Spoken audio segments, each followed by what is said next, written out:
Any other questions? Yes. So A little bit louder because we can't hear you.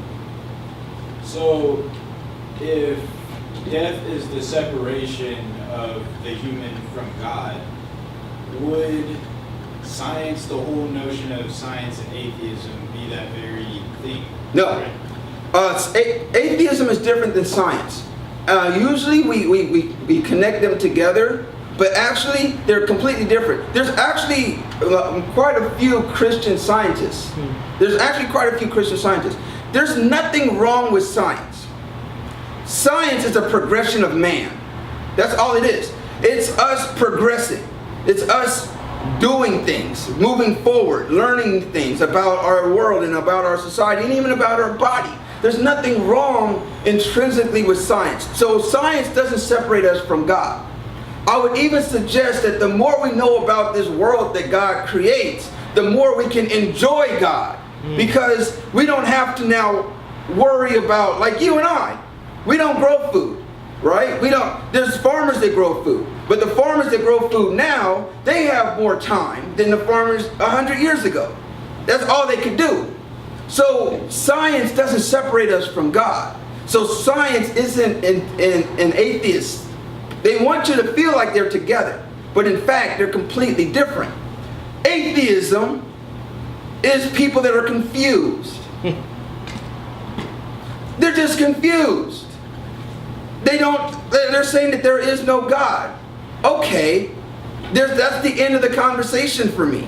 Because if you're saying that there is no God, then we don't have a conversation to have. Because I'm not going to prove to you that there's a God. Because whether you believe in God or not, guess what? God still exists. God exists whether you believe or not. So I don't have to prove anything to you. God has shown up for these atheists. He has shown up for them. They have chosen, remember, when God shows up, he can do one of two things. What? Accept or what? Reject. Atheists, when God showed up, what did they choose to do? Reject it. So what do you want me to do? I can show you God in your life, but what are you going to do? You're going to reject it. How can they prove that there's no God? You have to use some type of science. So they're perverting science to their own good. But you can't pervert science to your own good. You ask some of the most brilliant scientists and they'll tell you some intelligent being out there had to create this. There has to be something intelligent that's beyond us that created this. But the connection between atheism and science, atheists are using it to kill. They're using it as a weapon. I can use it as a weapon too. Because we can go to any science book and I'll tell you, okay, remember before they told you that the atom was the smallest, right? But then they did what? They broke the atom. Now there's other things that's smaller, ions and this and that. We don't know anything about this world. The more we know about what? God. How is that atheism? So atheists, because they have chosen to reject, have to have a reason to reject. And that reason, they have chosen science because it would seem like they're allies. And they have perverted science to their own good. But they're actually not the same. Follow-up question?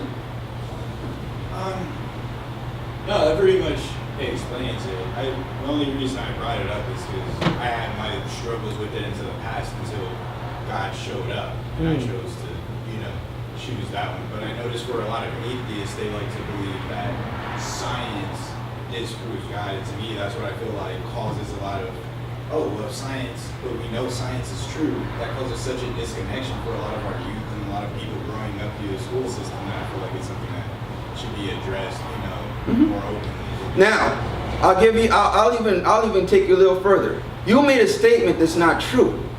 You said we know science is true. Science isn't true. Science is just philosophy. Theories. It's theory. Every time we think we know something, we find out what?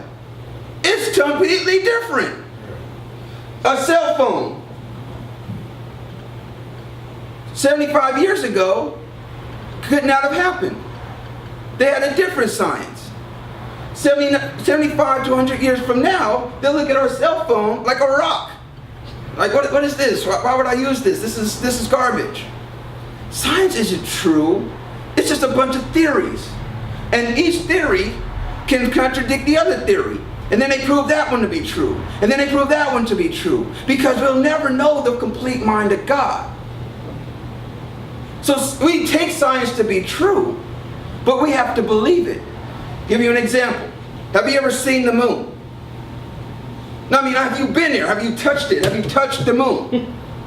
No. Have you touched Jupiter, Mars, Saturn? None of these, right? But you believe they exist. Why do you believe they exist? Because some scientist told you, right? They could have painted those pictures.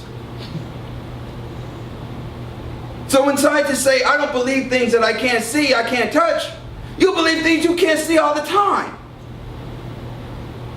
But you believe it because some scientists tell you. Well, I tell you that there's a God. And I tell you that there was a man named Jesus. And there's a book on that. And every time they try to discredit it with science, they can't. Guess what? They found the Dead Sea Scrolls, my favorite thing. They found the Dead Sea Scrolls, right? All this time, for like 5 years, you hear about how the Dead Sea Scrolls contradicts the Bible, right? You remember that? Remember that? Yeah. The Dead Sea Scrolls contradicts the Bible. The Dead Sea Scrolls. And now, what do you hear about the Dead Sea Scrolls? Do you hear anything about it? You don't hear nothing. I saw the Dead Sea Scrolls. The Dead Sea Scrolls are exact to our Bible, down to the tittle. Yeah. To the minutest detail. That's how much the scribes scribed. It was exact. See, they